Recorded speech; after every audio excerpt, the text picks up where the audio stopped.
अब हम लोग जानेंगे थेस प्रमेय के बारे में। थेस प्रमेय क्या होता है? थेस प्रमेय का दूसरा नाम आधारभूत प्रमेय या आधारभूत समानुपातिकता प्रमेय भी कहा जाता है, जिसको हम आधारभूत प्रमेय लिख दिए है।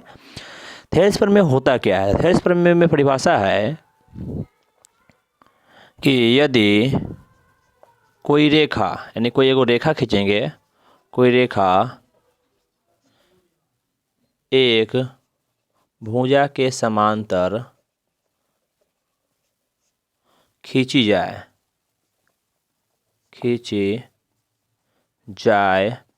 तो वह त्रिभुज के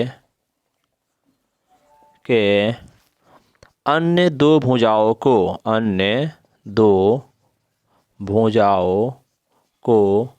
एक ही अनुपात में विभाजित करता है, एक ही अनुपात में विभाजित करता है। यही इसका प्रमेय है। यानी कह रहा है सवाल में करता है, यदि कोई रेखा त्रिभुज में नहीं लिख पाए, यहाँ लिख देंगे। यदि त्रिभुज में कोई रेखा एक भुजा के समांतर खींची जाए, एगो रेखा एक त्रिभुजा के समांतर खींची जाए तो वह त्रिभुज के अन्य दो भुजाओं को एक ही अनुपात में विभाजित करता है। जैसे ये त्रिभुज है, मान लिए ये त्रिभुज है, त्रिभुज में तीन भुजा होते हैं, ए है, बी है, सी है। तो एक हो गया ए बी, एक बी सी, एक ए सी। जब हम बी सी के समांतर एक रेखा खींचेंगे ना, जैसे मान लिया कि बी सी के समांतर यहाँ खींच दिए डी, तो बी सी के समांतर डी हो गया। तब बी सी के समांतर डी खींच दिए तो कह रहा है कि बी सी के समांतर डी खींचे, तब बचा हुआ दो भुजा मेरा ए बी और ए सी था, तो ए बी ए सी को समान अनुपात में विभाजित कर दिया। जाना कि ये दोनों का अनुपात और ये दोनों अनुपात बराबर है, मतलब कि ए डी बट्टा बी डी बराबर हो जाएगा ए ई बट्टा ई सी हो जाएगा। क्या हो जाएगा? ए डी अब बट्टा बी डी, ये दोनों का अनुपात है, ए ई बट्टा ई सी, ये दोनों का अनुपात क्या होगा? बराबर होगा। यही हमें थेस प्रमेय कहता है। इस पर दो नोट बनते हैं। नोट ये बनते हैं कि जब कहा गया है कि जब ये दोनों छोटा का अनुपात इस दोनों छोटे का अनुपात के बराबर होगा, इसका मतलब इसका छोटा और इस बड़ा भुजा का अनुपात ये छोटे और बड़े भुजा के अनुपात के बराबर होगा। यानी कि ए डी बट्टा ए बी का अनुपात जो हो जाएगा ए ई बट्टा ए सी के अनुपात के बराबर होगा। उसके बाद एक और सवाल आ जाता है कि चलिए ये तो ठीक है, अब ये छोटा का अनुपात इस आधार के साथ और बड़ा का अनुपात इस आधार के साथ भी हो सकता है। तो ये नोट नंबर पहला। नोट नंबर दूसरा ये हो जाता है कि ए डी बट्टा डी बराबर हो जाता है ए बी अब बट्टा अब बी सी, दोनों का अनुपात क्या होता है? आपस में बराबर हो जाता है। और यही अनुपात से हमें कुछ सवाल बनाने पड़ते हैं। जैसे मान लिए सबसे पहला फार्मूला ये है कि इससे मेन फार्मूला है कि ए डी बट्टा बी डी ए ई बट्टा ई सी क्या होते हैं? बराबर होते हैं। अब आता है कि ए डी बट्टा ए बी और ए ई बट्टा ए सी दोनों क्या होता है? बराबर होते हैं। फिर है ए डी बट्टा डी ई और ए बी बट्टा बी सी क्या होते हैं? बराबर होते हैं। यानी दोनों का अनुपात आपस में क्या होते हैं? बराबर होते हैं। ये इसका थेस प्रमेय हुआ। इस पर कुछ क्वेश्चन आते हैं जो थोड़ा देखते हैं। जैसे क्वेश्चन नंबर पहला है, हमें लिखा हुआ है कि एक त्रिभुज है जिसका ए बी सी है, ए है, बी है, सी है, समान अनुपात बांट दे, यानी बी सी का समांतर एक रेखा खींचे जो डी ई हो गया। इसमें मान हमें देगा कि यानी कि इसमें हमें मान दिया रहेगा, लिख देगा कि ये 3 सेमी है, ये 1.5 सेमी है, ये है आपको 1 सेमी, तो ये कितना होगा? x का मान निकालना है। यही सवाल पूछे जाते हैं। ठीक है, डी ई है, जैसे 1.5 है, 3 है, 1 है, x का मान निकालना है, छोटा वाला मान निकालना है। तो ये छोटा और छोटा वाला है, यानी ए डी का मान 1.5 है, बी डी का मान 3 है, ए ई का मान 1 सेमी, ई सी का मान x है। नहीं पता है तो लिखेंगे ए डी बट्टा बी डी बराबर ए ई बट्टा ई सी होता है। ये ना होता है ए डी बट्टा बी डी ए ई बट्टा ई सी होता है। इस पर मान रखेंगे। ए डी का मान कितना है? 1.5, तो 1.5। बी डी का मान कितना है? 3 है, रख दिए बराबर। ए ई का मान 1 है, ई सी का मान मेरा x है, यहाँ पॉइंट रहा बट्टा में 30 हुआ, 15 से 1 मरता, 15 दूनी 30 हो गया। x से का x और 2 का कितना हो जाएगा? 2, यानी x का मान कितना हो जाता है? 2। इसी प्रकार थेस प्रमेय से और क्वेश्चन पूछे जाएंगे तो इसी प्रकार मान निकालना होता है। अर्थात जब भी इसमें से कोई चारों में से 3 को मान दिया रहेगा, एक मान निकालना रहेगा, तो हम क्या करेंगे? अनुपात लगाएंगे, यानी कि ए डी बट्टा बी डी ए ई बट्टा ई सी का अनुपात लगाएंगे, और अनुपात लगा के जिसका मान नहीं मालूम है उसका मान क्या होगा? ऑटोमेटिक हमें निकल जाएगा। क्लियर है? चलिए सवाल हम लोग देखते हैं कि जैसे सवाल रहेगा कि ए बी सी है, क्या है? ए बी सी है, ए है, बी है, सी है। बी सी के समांतर एक डी खींचा गया, इसमें कहा गया कि AD का मान नहीं मालूम, इसका मान 7.2 है, इसका मान 1.8 है और ये है 5.4। सारे पॉइंट में आ गया, 5.4 है, सॉरी ये सेम ही है। तो कहा गया AD का मान निकाले, नहीं तो AD मान के मान लिए x, क्या देखें x का मान निकालना है तो क्या हो जाएगा AD बट्टा BD, यानी अनुपात हम लगाएंगे AD बट्टा BD बराबर AE बट्टा EC। AD का मान x है, BC का मान 7.2 है बराबर AE का मान 1.8 है, EC का मान है मेरा 5.4। इन है पॉइंट से पॉइंट को कट गया, यहाँ पॉइंट उड़ाएंगे तो गुन्ने 10 हो जाएगा, काटेंगे 18 3 54, 3 मरतब कटा, 3 गुन्ने 10 करेंगे तो 30x हो जाएगा, जबकि हो जाएगा यहाँ ना कुछ एक 72 का हो जाएगा 72। तो x का मान कितना हो जाएगा 72 और बट्टा 30, 3 से कटेगा 10 और 3 से कटेगा ये कितना मिनट करता है 3 दूना 6, 12 3 चौका 12, 10 से भागने तो x मान कितना हो जाएगा 2.4 सेमी, मतलब x मान कितना आ गया 2.4 सेमी। यही रिलेशन होता है जिससे मान निकालना होता है। ये हुआ कि मान लिए कि छोटा वाला का मान निकालना है, तब अगर क्वेश्चन हमें उल्टा कर देता है, जैसे क्वेश्चन नंबर 3 देखिए, सवाल में लिखा हुआ है यहाँ पे कि एक त्रिभुज ABC है, ठीक है, BC के समांतर एक D रेखा खींचा तो BC के समांतर एक D हम रेखा खींच दिए। BC के समांतर जब खींचा गया उसके बाद क्या है कि BC के समांतर जब खींचा गया है तो मान हमें दिया है, दिया हुआ ये है कि AD का मान आपको है 3 सेमी और BD का मान है 2 सेमी और ये मान है 6 सेमी, तो इसका मान कितना है ये हमें निकालना है। अब देखा जाए तो नीचे आधार का रिलेशन जब आ जाएगा ना, तो हम भुजा और आधार का रिलेशन लेंगे। भुजा आधार में क्या था कि AD बट्टा D, AD अब बट्टा D बराबर था AB अब बट्टा BC। ध्यान से बड़ा वाला बड़ा के साथ है, AB बट्टा BC के साथ था। AD का मान मेरा 3 है तो 3 रखे, D का मान मेरा 6 है 6 रख दिया बराबर AB का मान 3 और 2 कितना हो जाएगा, पूरे AB यहाँ से यहाँ तक है, 3 2 हो जाएगा 5, तो 5। अब BC का मान मेरा x है, x रहने देंगे। अब यहाँ से मान निकालना, 3 से कटेगा 2 मरतबा, तो 1 बट्टा 2 बराबर 5 बट्टा x हुआ, x से का 1 और 5 दूना हो गया 10 सेमी, यानी x का मान कितना हो गया 10 सेमी। यानी ध्यान ये रखना है कि जब हमें छोटा भुजा का रिलेशन होगा तो हम भुजा का रिलेशन लेंगे, आधार का रिलेशन हुआ तो आधार के रिलेशन की सहायता से सवाल को क्या करेंगे सोल्व करेंगे। क्लियर है, चलिए। अब है थेरेस प्रमेय का विलोम। थेरेस प्रमेय का विलोम थेरेस का ही जस्ट उल्टा है। थेरेस में क्या कहा गया था कि एक भुजा के समांतर एक रेखा खींचेंगे तो दो भुजा को एक ही अनुपात विभाजित करेगा। यहाँ ये कह रहा है कि यदि कोई एक रेखा है त्रिभुज के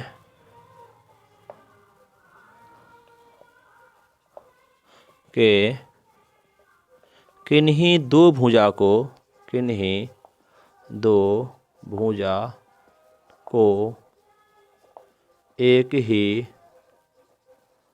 ही अनुपात में विभाजित करे तो वह तीसरी भुजा के समांतर होती है। क्या कहा गया कि यदि कोई रेखा है त्रिभुज के किन्हीं दो भुजा को एक ही अनुपात में विभाजित करेगा तो वह तीसरी भुजा क्या होगा, समांतर होगा। मतलब त्रिभुज है, एक रेखा खींचे, रेखा खींचने के बाद हम ABC त्रिभुज था, एक DE हम रेखा खींचे, DE क्या किया, ये दोनों को एक ही अनुपात में विभाजित कर दिया, मतलब AD अब बट्टा BD अब बराबर AE बट्टा EC हो गया। ठीक है, तो कह रहा है कि AD बट्टा BD AE बट्टा EC होगा तो क्या BC के समांतर D होगा कि नहीं होगा, तो क्या कहेगा BC के समांतर क्या है DE होगा। BC समांतर मेरा क्या हो जाएगा D हो जाएगा। क्लियर है, बस उसी का जस्ट उल्टा है। इसमें ध्यान रखना ये रहता है कि थेल्स पूछ रहा है कि थेल्स का विलोम पूछ रहा है, इसको ध्यान रखना मेन इंपॉर्टेंट है।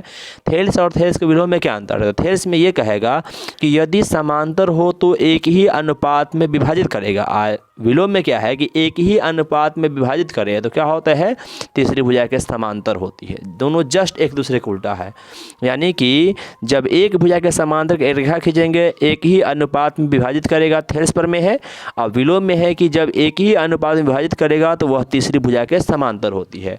और यही थेल्स प्रमेय का विलोम है। इससे ऑब्जेक्टिव पूछ जाते हैं, इससे ज़्यादा क्वेश्चन नहीं आता है। चलिए ठीक है। पाइथागोरस प्रमेय। पाइथागोरस प्रमेय में क्या आता है कि एक समकोण त्रिभुज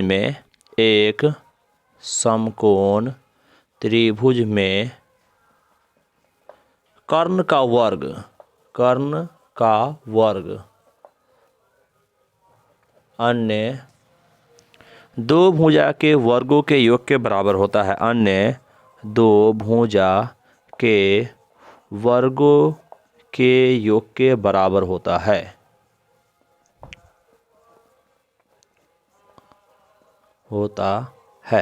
ये बात पहले ही पढ़े होइएगा और ये पाइथागोरस प्रमेय कह रहा है कि एक समकोण त्रिभुज में कर्ण का वर्ग जो होता है अन्य दो भुजा के वर्गों के योग के बराबर होता है। मतलब एक समकोण त्रिभुज है, समकोण त्रिभुज कौन है? ABC। समकोण त्रिभुज कैसे होता है? जब एक कोण 90 डिग्री होता है, बी मान लिया 90 डिग्री है, तब 90 डिग्री के सामने वाला कर्ण होता है, मतलब AC क्या है? कर्ण है। तो हम लिखेंगे यहाँ पर कि जब समकोण त्रिभुज ABC जो है, त्रिभुज ABC में कोण B बराबर जब 90 डिग्री हो, क्या होगा? कोण B बराबर 90 डिग्री। कोण B बराबर 90 डिग्री का मतलब समकोण हो गया। जैसे ही समकोण हुआ समकोण त्रिभुज हो गया। तो समकोण त्रिभुज जो होगा ना, वो कर्ण के स्क्वायर जो हो जाएगा, वो दो भुजा बच गया, लंब एक आधार, तो लंब के स्क्वायर जो आधार के स्क्वायर के बराबर होता है। मतलब लंब कर्ण के रूप में AC है, तो मतलब AC का स्क्वायर जो है, लंब मेरा AB है तो AB का स्क्वायर प्लस BC के स्क्वायर के क्या है? बराबर है। यानी कर्ण AC के स्क्वायर बराबर AB के स्क्वायर प्लस BC के स्क्वायर के बराबर है। इससे कुछ सवाल आ सकते हैं, पूछा जाएगा क्वेश्चन में कि हम बताइए कि एक समकोण त्रिभुज है, समकोण त्रिभुज में लंब और आधार हमें दिया रहेगा, जैसे A है, B है, C है। कहेगा AB का मान मेरा 4 सेमी है, BC का मान आपको है 3 सेमी है, तो AC का मान बताना है। तो जैसे ही दिया हुआ तो इसका रिलेशन क्या होता है कि AC के स्क्वायर बराबर, ये समकोण त्रिभुज था, AB के स्क्वायर प्लस BC के स्क्वायर के बराबर होता है। AB के स्क्वायर मालूम है हमें, AC की नहीं मालूम है। AB मालूम है 4, तो 4 के स्क्वायर, BC है 3, तो 3 के स्क्वायर, तो हो जाएगा AC स्क्वायर 4 के स्क्वायर 16, 3 के स्क्वायर 9, तो हो जाएगा AC स्क्वायर 16 9 हो जाएगा 25। तो स्क्वायर हटेगा तो क्या होता है? रूट चढ़ता है, तो रूट अंडर हो जाएगा 25, तो AC का मान हो जाएगा मेरा 5 सेमी। AC का मान कितना हो गया? 5 सेमी। इससे क्या होगा? सवाल फाइनल हुआ। क्लियर ये वाला? चलिए अब आते हैं पाइथागोरस प्रमेय का विलोम। पाइथागोरस प्रमेय का विलोम पाइथागोरस प्रमेय का जस्ट उल्टा है। कहते हैं कि यदि किसी त्रिभुज में, यदि किसी भी त्रिभुज में, त्रिभुज के बारे में जानकारी नहीं है, तो किसी भी त्रिभुज में एक भुजा का वर्ग, एक भुजा का वर्ग अन्य दो भुजा के वर्गों के योग के बराबर हो, अन्य दो भुजा के वर्गों के योगफल के बराबर हो, योगफल के बराबर हो, तो पहली भुजा के सामने वाला कोण, पहली भुजा के सामने वाला कोण समकोण होता है, समकोण होता है। यानी कह रहा है कि किसी त्रिभुज में एक भुजा का वर्ग अगर अन्य दो भुजा के वर्गों के योगफल के बराबर हो, तो पहली भुजा के सामने वाला कोण समकोण होता है। आप पहली भुजा के सामने वाला कोण समकोण होगा तो कौन त्रिभुज आएगा? समकोण त्रिभुज। त्रिभुज के मुताबिक है, थ्योरम के मुताबिक कह रहा है कि एक त्रिभुज मान लिए ABC है, ABC है, अभी नहीं कहा समकोण है, लेकिन कंडीशन है कि AC का स्क्वायर जो है वो AB के स्क्वायर प्लस BC के स्क्वायर के बराबर है। मतलब क्या हुआ कि एक भुजा का वर्ग दो भुजा जो बचा हुआ है दोनों भुजा के वर्ग के बराबर हुआ। तो इसका मतलब है कि पहली भुजा जो AC था, AC के सामने वाला कौन है? B है, तो कोण जो B बनेगा ना वो कितना डिग्री होगा? 90 डिग्री होगा। और त्रिभुज जो बनेगा ABC बनेगा एक समकोण त्रिभुज है। क्या हो जाएगा? एक समकोण त्रिभुज है। सवाल ये नहीं है कि समकोण त्रिभुज में ऐसा थ्योरम पूछेगा। थ्योरम पूछ सकता है कि यदि किसी त्रिभुज में एक भुजा का वर्ग अन्य दो भुजा का वर्ग के योगफल बराबर हो, तो पहली भुजा के सामने वाला क्या होता है? तो कोण समकोण होता है, ये होगा। सवाल इसका जस्ट विपरीत रहता है। क्वेश्चन पूछा जाता है कि बताइए कि एक भुजा है 3 सेमी, 4 सेमी, 5 सेमी, क्या ये समकोण त्रिभुज की भुजाएं हो सकती है? नहीं हो सकती, यही हमें सवाल पूछा जाता है। अब 3 4 5 है, तो जो बड़े वाले होते हैं उसको हम अलग लेते हैं और दो छोटे छोटे, देखिए ये है छोटा छोटा भुजा, एक 3 है, एक 4 है, बड़ा वाला 5 है। तो क्या करेंगे? पहले दोनों छोटे के वर्ग का जोड़ेंगे। क्या करेंगे? जोड़ेंगे। 3 का स्क्वायर करेंगे जोड़ 4 के स्क्वायर करें, 3 का स्क्वायर 9, 4 के स्क्वायर 16, 9 और 16 हो जाएगा 25, और 25 किसका होता है, 5 के स्क्वायर होता है। यानी कि 3 के स्क्वायर प्लस 4 के स्क्वायर बराबर हो गया 5 के स्क्वायर। और रिलेशन मेरा क्या मिल गया कि दो भुजा के वर्ग है, एक भुजा का वर्ग पहली भुजा का वर्ग अन्य दो भुजा के वर्गों के योगफल के बराबर हो गया। इसका मतलब क्या है कि यह समकोण त्रिभुज है। जो त्रिभुज बनेगा ABC बनेगा भी बनेगा, वो कौन त्रिभुज होगा, समकोण त्रिभुज हो जाएगा। क्लियर है। चलिए अब आते हैं पाइथागोरस प्रमेय तथा पाइथागोरस प्रमेय के विलोम के आधार पर कुछ क्वेश्चन देखते हैं। जैसे 6.5 का चौथा सवाल है, कह रहा है कि एक ABC एक समद्विबाहु त्रिभुज है जिसका कोण C क्या है, समकोण है। एक ABC है, त्रिभुज बनाना है, ठीक है। एक ABC आपको त्रिभुज बनेगा। त्रिभुज में कह रहा है कि एक समद्विबाहु है और समकोण है जिसका C क्या है, समकोण है। तो कोण ए पर बनाया समकोण जो C है, तो बच गया A और B, ये ना बचा। समद्विबाहु का मतलब कर्ण हमेशा बड़ा होता है, तो बच गया लंब और आधार ये दोनों बराबर होगा तो समद्विबाहु होगा। मतलब क्या हुआ कि त्रिभुज ABC एक समद्विबाहु है, एक समद्विबाहु समकोण त्रिभुज हो गया। कौन त्रिभुज हो गया, समद्विबाहु समकोण त्रिभुज है, जिसमें क्या हो जाएगा कि AC बराबर BC हो जाएगा। AC क्या हो जाएगा, BC के बराबर हो जाएगा। तो हमें कर रहा है सिद्ध करने की AB स्क्वायर बराबर 2AC स्क्वायर है कि नहीं है। अब हमें जो देख रहे हैं कि समद्विबाहु समकोण है, आज समकोण का नियम क्या होता है कि पाइथागोरस प्रमेय में बताता है। समकोण में पाइथागोरस प्रमेय से, पाइथागोरस प्रमेय से क्या कहता है, कर्ण के स्क्वायर बराबर क्या होता है, कर्ण के स्क्वायर बराबर लंब के स्क्वायर और जोड़ आधार के स्क्वायर होता है, ना होता है। लंब के स्क्वायर जोड़ आधार के स्क्वायर हुआ। कर्ण मेरा इसमें कौन है, AB है, तो कर्ण हो जाएगा AB, तो AB के स्क्वायर बराबर लंब मेरा कितना है, तो लंब मेरा AC है, तो हो जाएगा AC के स्क्वायर जोड़ आधार मेरा BC है, तो BC के स्क्वायर हो जाएगा। यानी AB स्क्वायर बराबर हो गया AC square plus BC square. हमें जो सिद्ध करना है वो सिद्ध करना है AB स्क्वायर बराबर 2AC स्क्वायर। इसका मतलब है कि इस साइड में AB तो है, इधर AC स्क्वायर एक है, एक BC है, जबकि पहले कह दिया कि AC BC बराबर है। इसका मतलब BC के बदले हम AC रख सकते हैं, तो BC जब रख देंगे हम AC, तो हो जाएगा AB स्क्वायर बराबर AC स्क्वायर पहले से ये हो जाएगा AC स्क्वायर। क्या हो जाएगा AB square AC square AC square हो जाएगा 2AC स्क्वायर। और हमें यही सिद्ध करना है, तो ये सिद्ध हो गया, जिसको हम लिख दिया प्रूव्ड। क्लियर है। चलिए 5वां नंबर सवाल में है कि ABC समद्विबाहु त्रिभुज है। ABC समद्विबाहु त्रिभुज AC बराबर BC है। मतलब एक समद्विबाहु त्रिभुज है जिसमें AC बराबर BC, मतलब C कॉमन पॉइंट है, ताकि AC और BC क्या है, बराबर है। यानी कि त्रिभुज ABC एक समद्विबाहु त्रिभुज है। क्या है, एक समद्विबाहु त्रिभुज है। इनमें समकोण नहीं कह रहा है, ठीक है, यानी समद्विबाहु त्रिभुज है। और कह रहा है कि AC बराबर BC, क्योंकि समद्विबाहु दो भुजा बराबर होगा। एक और कंडीशन लगाया है कि इसमें AB स्क्वायर बराबर जो है 2AC स्क्वायर के बराबर है। तब हमें कह रहा है कि सिद्ध कीजिए कि ABC एक समकोण त्रिभुज है। पूछ रहा है कि ABC समकोण त्रिभुज होगा कि नहीं होगा, ये हमें सिद्ध करना है। देख रहे हैं AB स्क्वायर बराबर 2AC स्क्वायर आया है, तो इसको लिख सकते हैं AB स्क्वायर। 2AC स्क्वायर का मतलब AC square plus AC square हम लिख सकते हैं। अब देखिए AB स्क्वायर ठीक है, ये AC स्क्वायर ठीक है, दो गो AC है, तो एक AC के बदला BC रख सकते हैं क्योंकि दोनों बराबर है, तो AC के बदला रख देंगे BC के स्क्वायर। अब देखिए क्या हो गया कि AB मेरा कर्ण हो गया, कर्ण के स्क्वायर, AC मेरा लंब हो गया, तो लंब के स्क्वायर, अब BC मेरा क्या हो गया, आधार हो गया, तो आधार के स्क्वायर के बराबर हुआ। क्या देख रहे हैं कि एक भुजा का वर्ग अन्य दो भुजा के वर्गों के योग के बराबर है। जब ये दोनों बराबर होता है तो क्या होता है कि पाइथागोरस प्रमेय का विलोम हमें क्या कहता है, पाइथागोरस प्रमेय के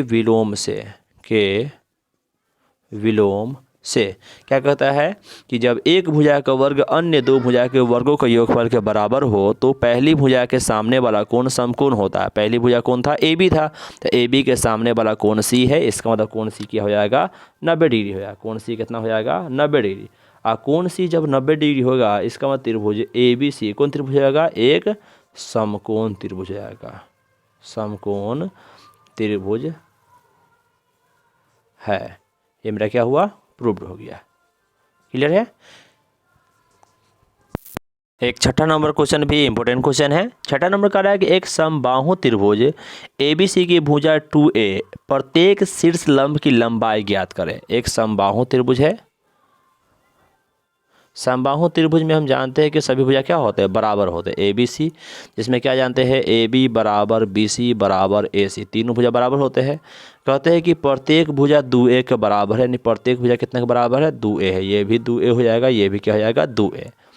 क्या किया कि हम A से BC पर एक लंब डालें, लंब डालेंगे तो इसका शीर्ष लंब हो जाएगा, जो शीर्ष लंब की लंबाई हमें निकालना है, जो D हो जाएगा, यानी AD की लंबाई निकालना है। क्या किए, AD लंब हो जाएगा BC तथा AD मेरा क्या है, शीर्ष लंब हो जाएगा। AD बराबर मेरा हो जाएगा शीर्ष लंब, और यही AD के हमें क्या करना है, लंबाई निकालना है। शीर्ष लंब जो हो जाएगा वो 90 डिग्री झुका होता है, क्योंकि लंब डाले AD। जब लंब डालते हैं तो समबाहु त्रिभुज में बताया गया कि जब लंब डालते हैं तो सामने वाला को दो बराबर भाग बांटता है, यानी ये दोनों भुजा जो है आपस में क्या हो जाएंगे, बराबर हो जाएंगे। अब बताइए कि B से लेके C तक ले 2A था, यानी 2 A, तो इसका मतलब एक A यहाँ हो जाएगा, एक A यहाँ हो जाएगा, यानी कि 2A में एक A यहाँ इसका अधिया और एक A यहाँ हो जाएगा। इसका मतलब क्या है, ये A हो गया, ये A हो गया, 2A हो गया। कोई एक त्रिभुज की तरफ से लेंगे, जैसे ABD लेंगे, त्रिभुज ABD में क्या देख रहे हैं कि ABD में यहाँ समकोण है, समकोण के सामने वाला क्या होता है, कर्ण होता है, नीचे वाला क्या होता है, आधार होता है। तो लंब निकालना होगा, यानी कि हमें ABC में कर्ण हमें दिया हुआ है 2A के बराबर, आधार हमें दिया हुआ है A के बराबर, ठीक है। और लंब हमें नहीं पता है, लंब जो कितना है, AD का AD है, वही निकालना है। कर्ण आधार लंब जो होता है वो क्या होता है कि पाइथागोरस प्रमेय कहता है, पाइथागोरस प्रमेय से क्या होता है, पाइथागोरस प्रमेय के रूल ये कहता है कि कर्ण का जो स्क्वायर होगा, कर्ण के स्क्वायर बराबर लंब के स्क्वायर जोड़ आधार के स्क्वायर क्या होगा, बराबर होगा। जो मान मालूम में रखेंगे, कर्ण मेरा कितना है, 2A है, तो 2A के स्क्वायर, लंब का मान कितना है, AD है, AD के स्क्वायर प्लस आधार मेरा A है, तो हो जाएगा A के स्क्वायर। 2A के स्क्वायर करने गया तो मेरा आ गया 4A स्क्वायर, 2 के स्क्वायर 4, A के square A square, AD square रह गया बड़ा प्लस A के स्क्वायर हो जाएगा A स्क्वायर, A स्क्वायर किधर लाएंगे, तो 4A square minus A square बराबर हो जाएगा AD के स्क्वायर। 4A स्क्वायर में से एक A स्क्वायर जाएगा तो हो जाएगा 3A स्क्वायर बराबर हो गया AD के स्क्वायर, मतलब AD के स्क्वायर बराबर 3A स्क्वायर के बराबर हो गया। सीधा कर दिए, A स्क्वायर हटाएंगे रूट चढ़ेगा तो रूट अंडर हो जाएगा मेरा 3A स्क्वायर, 3 का वर्गमूल नहीं निकलता है तो रूट अंडर 3 रहेगा, A का स्क्वायर हो जाएगा A, यानी AD का मान कितना हो गया, 3A के बराबर हो गया। मेरा क्या हुआ, फाइनल आंसर हो गया। क्लियर है, यानी AD बराबर 3 हो गया, यानी शीर्ष लंब की लंबाई कितना हो जाएगा, 3। यहीं तक सवाल है। छठा चैप्टर में ये सब इंपॉर्टेंट क्वेश्चन है, ये सब को रिवाइज कर लीजिएगा। अगर कोई दिक्कत है तो कमेंट कीजिए, अगले वीडियो में 7वां चैप्टर के वीडियो बताएंगे।